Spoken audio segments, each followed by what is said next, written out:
Fala pessoal, professor Diego de Preventiva aqui. Tô aqui para falar um pouquinho com vocês aí sobre processo saúde e doença, níveis de prevenção, tá certo? Vamos lá.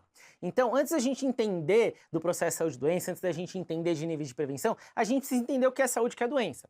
Segundo a Organização Mundial da Saúde, a saúde é um estado de completo bem-estar físico, mental e social. Não é somente a ausência de uma doença ou enfermidade. Então a pessoa ela pode, mesmo que ela seja hipertensa, mesmo que ela seja diabética, mesmo que ela seja dislipidêmica, ela pode se sentir saudável, desde que ela tenha um bem-estar físico, mental e social. O bem-estar físico, ele é aqui, bem-estar físico é quando eu tenho todos os meus exames normais? Não, ele pode se sentir saudável mesmo assim, ele pode ter saúde. Já o conceito de doença não é também definida por uma medida, não é só um exame alterado. Ou uma alteração fisiopatológica, porque quem vai estabelecer a doença é a experiência do sujeito com o processo de adoecimento. Eu posso ter hipertensão e me sentir doente, da mesma forma que eu posso não ter doença nenhuma e me sentir doente. Então independe a sensação da doença do que eu tenho ou não como medida fisiopatológica, tá certo? E aí, história natural da doença, o que é isso? É a progressão da doença, como que a doença ela vai evoluir do período pré-patogênico até o período patogênico. É o processo de adoecimento. Então o paciente ele começa com febre, aí evolui para tosse, aí evolui para dispneia, aí evolui para pneumonia, aí com pneumonia, aí evolui para um choque séptico, aí evolui a óbito. Então esse é um processo do adoecimento do nosso paciente. Quem primeiro pensou isso foi Livell e Clark em 1953. E através dessa identificação aqui da progressão da doença, dividindo entre pré-patogênico e patogênico, eles conseguiram aí estudar e pensaram em diferentes níveis, em diferentes prevenções, primária, secundária, terciária, em momentos específicos desse adoecimento do nosso paciente. Vamos entender melhor isso. Então eu tenho aqui, ó, o período pré-patogênico. No período pré-patogênico, eu não tenho a doença estabelecida, pessoal. É pré-patogênico. Então, aqui, o que eu vou fazer como prevenção, que eles chamam de primária? Prevenção primária, primária vem antes. Então, antes eu estou no pré-patogênico. Eu vou fazer o quê? Prevenção primária com promoção de saúde. Olha, não dirijam depois que beberem. Não deixem de usar o cinto de segurança. Eu estou fazendo uma prevenção primária antes de eu adoecer. Pré-patogênese. A patogênese eu já tive a instalação da doença. E aí eu vou dividir as intervenções na patogênese, prevenção secundária e terciária. Como que vai ser isso? A secundária vem logo depois aí do início da doença. Então a patogênese precoce. Então como que eu faço? Como que eu faço a prevenção aqui? Eu vou fazer o diagnóstico precoce. Exame citopatológico nas mulheres acima de 25 anos com vida sexual ativa. Ou eu vou identificar a doença, com isso eu vou levar à limitação do dano e à cura, tá certo? É isso que eu faço na prevenção secundária, ok? Eu preciso de uma doença precoce discernível. Quando eu entro na prevenção terciária, eu vou atuar aqui no período de convalescência, ou seja, eu vou reabilitar esse paciente e recuperá-lo, tá certo? Eu já tenho uma doença avançada com complicações, que podem me levar aqui para fases de incapacidade residual, até mesmo invalidez ou morte. Então, foi isso que Livell e Clark identificaram como a evolução, a progressão, a história natural da doença. E é aqui que a gente vai agir nos níveis de prevenção. Então, vamos começar a discutir um pouquinho melhor nível de prevenção primária. Eu vou controlar as causas e fatores de riscos da doença, porque eu não tenho uma doença estabelecida, mas eu vou controlar o fator de risco. Então, uma prevenção primária para DPOC, cessação do tabagismo. Eu ainda não tenho a doença, certo? E aí eu vou agir no fator de risco para o DPOC. Vai visar interromper o processo patogênico antes que ele mesmo inicie. Então, atividade física para prevenção de doença cardiovascular. O paciente ainda não tem uma doença cardiovascular manifesta, mas eu vou ali atuar no seu estilo de vida para que ele não desenvolva, para que esse processo patogênico não se inicie. Isso é prevenção primária, tá certo? No período pré-patogênico, ok? E aí vamos entender essa subdivisão da prevenção primária. É dividida entre promoção à saúde e proteção específica. Promoção à saúde, ó, vamos pensar tudo que é MEV, pessoal. tudo que leva a mudança de estilo de vida. Melhoria da habitação, trabalho, lazer, segurança, prática de atividade física, educação, transporte, saneamento básico, coleta de lixo, alimentação saudável. Proteção específica, eu estou fazendo algo que vai proteger especificamente de algo que eu estou visando ali de uma forma bem mais detalhada. Então, imunizações é prevenção primária, proteção específica. Vou dar a vacina da varíola para que a criança não tenha varíola. Uma proteção específica, certo? É a imunização. PEP, então o paciente teve relação sexual desprotegida com alguém que é sabidamente HIV positivo, vou introduzir a PEP para esse paciente para que eu impeça dele ter a doença. Ele ainda não está tendo a doença, eu estou fazendo uma proteção específica. Distribuição de preservativos, da mesma forma. Uso de cinto de segurança, uso de capacete para motocicletas, EPIs, tá certo? Prevenção secundária. Na prevenção secundária a gente já entra no período patogênico, lembram? Ó, prevenção secundária eu tô aqui, ó. Patogênese precoce. Eu tô no início da doença, ela ainda não se instalou, não é doença avançada, tá certo? Na doença avançada eu vou lidar com a sequela. Aqui eu vou lidar com a doença no começo, eu quero curar, eu quero limitar o dano. É isso que a prevenção secundária vai fazer. Já entra no período patogênico, mas é um período patogênico precoce. O foco é melhorar o desfecho do paciente frente ao gravo enfrentado. Então, qual que é o foco? Eu quero fazer diagnóstico precoce para tratar ou limitar o dano. Se eu não conseguir curar, que eu vou limitar o dano aqui. Tá certo? Como que eu vou fazer a prevenção secundária? Através do diagnóstico precoce e tratamento imediato. E a gente tem também a limitação de capacidade. Então eu vou fazer o diagnóstico e tratar, ou eu vou limitar a incapacidade que aquela doença vai levar. Então, descobri a doença, puxa, não consigo aí curar. Vou tratar para eu limitar a incapacidade que essa doença poderia levar se eu não tratasse. Como que é o diagnóstico precoce e tratamento imediato? Detecção e tratamento o mais rápido possível do processo de adoecimento, inclusive no período assintomático da doença. Por isso que a coleta de histologia oncótica a partir dos 25 anos, mamografia a partir dos 50 anos, são aí prevenção secundária, porque eu vou identificar uma lesão ali no colo uterino, uma lesão na mama do meu paciente, antes mesmo do paciente ter sintoma. Por quê? Porque se ele não teve sintoma ainda, eu estou num período patogênico muito precoce. Então a chance de cura e limitação do dano é muito maior. Então isso são testes de rastreio, exames de rastreio, testes rápidos e busca ativa. Vou atrás de paciente aí, contato de TB e LTB. E eu também vou fazer a limitação da incapacidade. O que é isso? Eu vou reduzir as complicações de uma patologia já instaurada. Então eu vou limitar a incapacidade ou até mesmo a cura da doença. Tratamentos de diabetes mellitus 2 para que esse paciente ele não tenha aí, por exemplo, uma amputação por neuropatia diabética. Ou eu vou introduzir a TARV, né, um tratamento antirretroviral para um paciente HIV, para que ele não desenvolva aí a AIDS, tá certo? Isso é a limitação da incapacidade, tá certo? E a prevenção terciária? Na prevenção terciária, eu vou reduzir no indivíduo, a população, os prejuízos funcionais daquele problema agudo ou crônico, incluindo a reabilitação. Então já instalou, já está no nível avançado lá do meu período de desenvolvimento da doença, da história natural da doença, e aí eu vou trabalhar com o que dá aqui, né? Vou reduzir dano aqui. Vou reduzir os impactos das sequelas provocadas pelo agravo. Como que eu vou fazer? Por exemplo, um paciente acamado por qualquer que seja o motivo, eu vou orientar em mudança de decúbito de tempos em tempos para prevenir as úlceras de pressão, úlceras de decúbito. Vou mandar o meu paciente AVCzado com uma hemiparesia espástica para reabilitação física, para que ele tenha aí um retorno da sua movimentação do hemicorpo direito e esquerdo.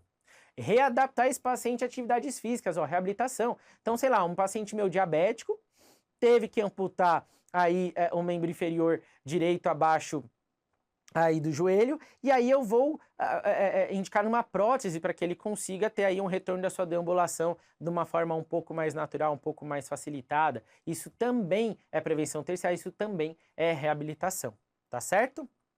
E aí então, para a gente entender onde está a reabilitação, professor, tá aqui, ó, nas complicações de uma doença já avançada.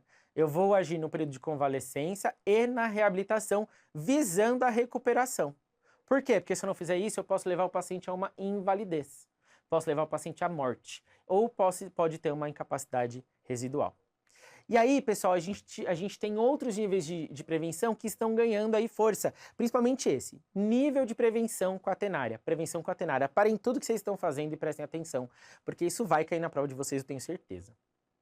Prevenção quaternária foi proposta por Mark Jamuli e Michael Holland, e eles vêm, através da prevenção quaternária, lembrar que o intervencionismo médico excessivo é prejudicial. O médico que faz muita coisa pode prejudicar o paciente. Não é só porque é médico, não, que a gente só faz o bom, gente, não é santo, não. Então, por exemplo, se eu peço uma retossigmoidoscopia para um paciente que não tem indicação nenhuma, eu posso ter o quê? Uma perfuração de cólon. E aí, se ele não tem indicação, não tem doença, não tem nada, eu pedi de rotina. Então, o que eu quero encontrar? Nada, porque eu sei que não tem nada. Mas mesmo assim eu pedi, e aí eu perfurei o colo. Eu levei um dano num paciente no exame que ele não precisava. Ou seja, meu intervencionismo levou o paciente a um prejuízo. E a prevenção quaternária vem isso. Olha, médico, não faça o que você não deve fazer, porque você pode levar ao dano do paciente. Por quê? Porque isso não tem benefício, só vai ter risco. Por exemplo, radiografia que vai expor o paciente à radiação ionizante. Ah, vou pedir raio-x a cada 6 meses para o meu paciente.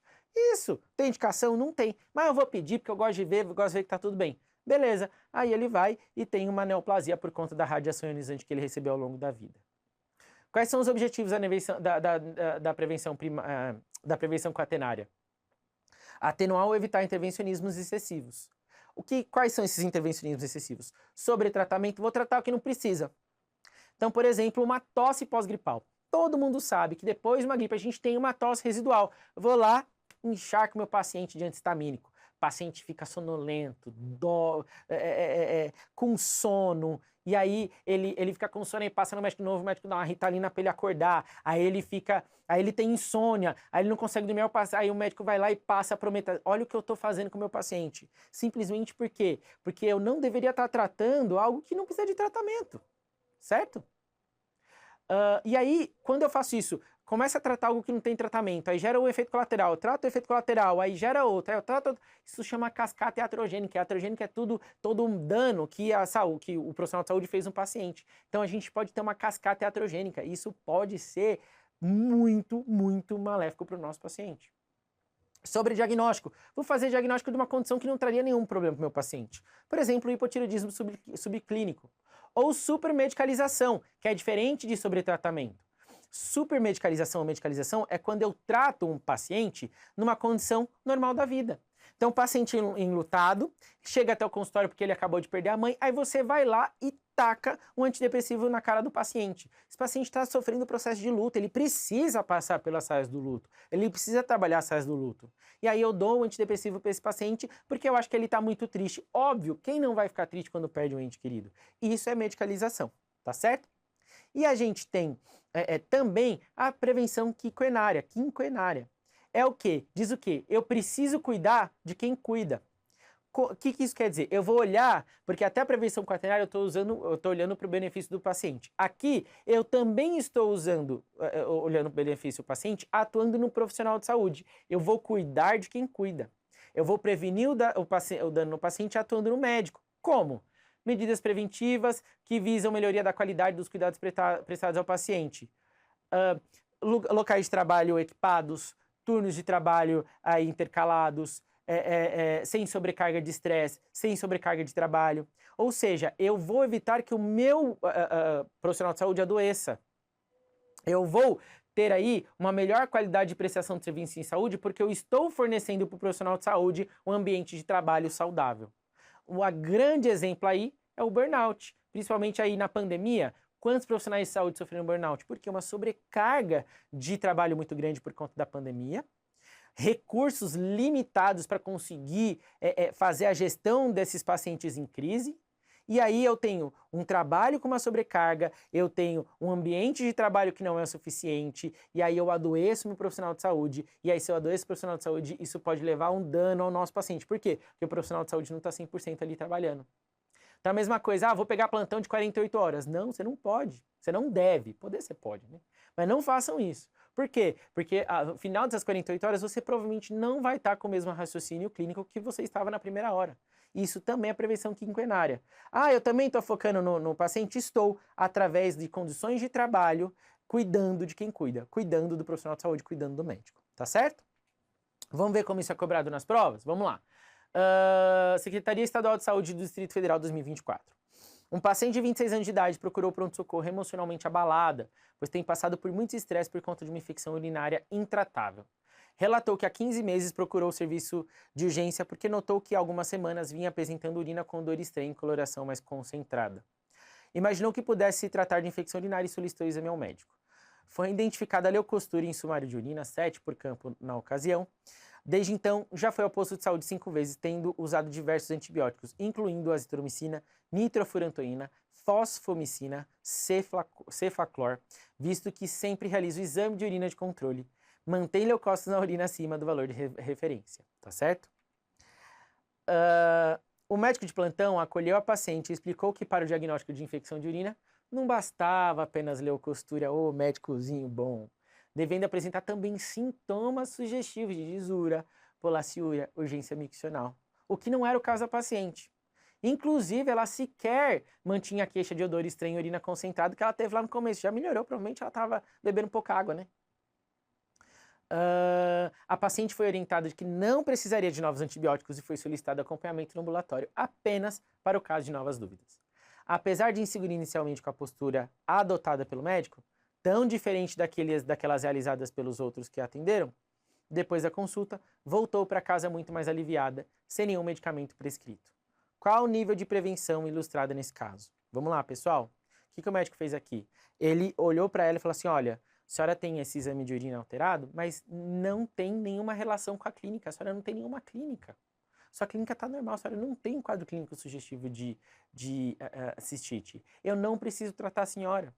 Eu não preciso fazer o quê? Um sobretratamento. Isso aqui está sendo um sobrediagnóstico. Porque isso aqui não vai mudar a vida da senhora.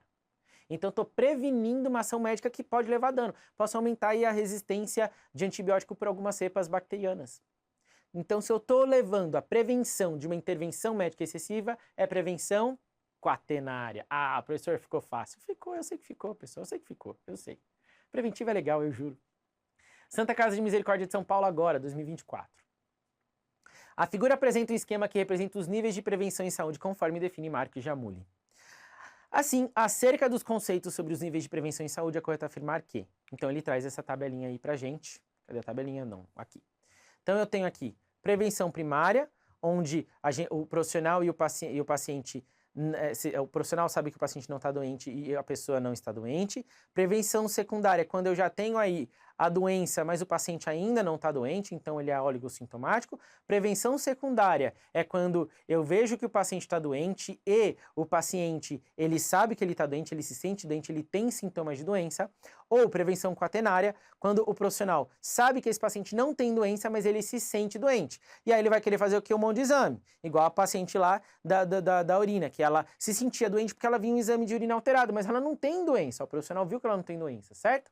Beleza. Aí tá perguntando, assim, acerca dos conceitos sobre níveis de prevenção em saúde, é correto afirmar que a prevenção quaternária diz respeito a uma ação feita para identificar uma pessoa ou população em risco de supermedicalização? Faz sentido, faz sentido. Prevenção primária diz respeito a uma ação de reabilitação do indivíduo para que se reduza as incapacidades? Essa daí é prevenção terciária, tá errado.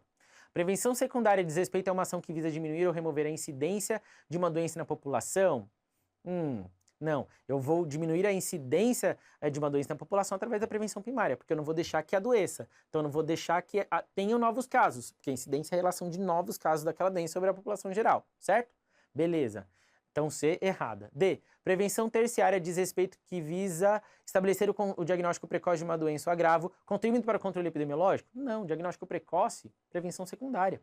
E E, promoção da saúde diz respeito a uma ação que visa detectar problemas de saúde em estágio inicial, visando um diagnóstico imediato e um tratamento para evitar a prevalência da doença? Não, gente, promoção da saúde é uma forma de prevenção primária, certo? Então é errada. Resposta correta, resposta A. Prevenção quaternária diz respeito a uma ação feita para identificar uma pessoa da população em risco de supermedicalização. Qual que é o risco de supermedicalização? Olha aqui, ó. O paciente não está doente, se sente doente. Aí passa lá, o médico não tem paciência para conversar com o paciente, entender quais são as angústias desse paciente, fazer um método clínico centrado na pessoa para entender o contexto desse paciente, por que ele está preocupado, vai lá e taca 37,2 mil antibióticos na cara do paciente, fazendo com que ele tenha aquelas resistências gigantes bacterianas que a gente vê aí no... ia falar Orkut, gente, tô ficando velho. No Instagram, tá certo? Beleza. Próxima questão. Albert Einstein 2024. Rafael, 40 anos, bancário, procura atendimento médico por apresentar insônia, ansiedade e estresse há alguns meses. Não tem comorbidades nem alergias e faz uso ocasional de diazepam para dormir. Relata que tem dificuldade para pegar no sono, acorda várias vezes durante a noite e se sente cansado e irritado durante o dia. Fala que tem medo de perder o emprego e de não conseguir pagar as contas. O médico realiza o exame físico e solicita exames laboratoriais sem alterações significativas. Prescrito um antidepressivo inibidor da recaptação da serotonina e um hipnótico para aliviar os sintomas. Ele é orientado a tomar os medicamentos conforme prescrito, a evitar cafeína, álcool e nicotina, a praticar atividade física regularmente e acorda o encaminhamento para terapia. Entre as medidas abaixo, a que representaria a prevenção quaternária no acompanhamento de Rafael é, vocês percebam como a prevenção quaternária despenca, pessoal? Vamos lá. Então, qual que representa aqui, ó, a prevenção quaternária? Encaminhar para avaliação psiquiátrica, solicitar polissonografia, revisar periodicamente a necessidade de doses de medicamentos, indicar técnicas de relaxamento e medicação para redução do estresse. Pessoal, fácil. Revisar periodicamente a necessidade e dose dos medicamentos. Lembra, uma dos objetivos é evitar a hipermedicalização. Solicitar polissonografia? Não, eu estou pedindo exame que não precisa. Encaminhar para avaliação psiquiatra? Não necessariamente ele precisa passar com psiquiatra, ele está sendo manejado. Iniciar técnicas de relaxamento e meditação? Não, eu estou reduzindo estresse. Isso aqui é prevenção aqui, ó, secundária, né? Eu estou agindo, ele já tem estresse, eu vou agir aqui para reduzir os danos, tá certo? Então, revisar periodicamente a necessidade e dose de medicamentos, tá certo? Próxima questão, SUS São Paulo, 2024. Na prevenção primária do câncer de mama, medidas são tomadas para evitar o surgimento da doença em mulheres sem diagnóstico prévio. Ou seja, prevenção primária não tem diagnóstico prévio, certo? Ok. Considerando essa informação, assinale a alternativa que apresenta a estratégia que é considerada uma medida eficaz de prevenção primária de câncer de mama. Prevenção primária, não tenho diagnóstico prévio e não estou doente. É isso que a banca quer que vocês pensem. É isso que ela quer que vocês saibam. Vamos lá. Então, qual dessas medidas é prevenção primária? Realização anual de mamografia em mulheres a partir dos 40 anos de idade? Eu realizar mamografia anual, eu vou prevenir que ela entre na patogênese? Não. Eu vou, inclusive, aumentar o risco dela ter uma neoplasia porque eu estou tacando radiação nela. Então, não é prevenção primária. Eu vou usar mamografia para fazer diagnóstico precoce, isso aqui é prevenção secundária. Uso de terapia de reposição hormonal após a menopausa para redução do risco? Não. Uso de reposição hormonal após a menopausa aumenta o risco, eu não estou prevenindo. Eu estou aumentando o risco dela ter a neoplasia. Prática regular de atividade física e manutenção de um peso corporal saudável? Opa! Lembra que eu falei que prevenção primária eu vou pensar sempre na promoção à saúde em MEV? Pode ser, né? Realização de mamografia e ultrassom das mamas anualmente? Não, tudo que me fala de exame, eu estou agindo prevenção secundária.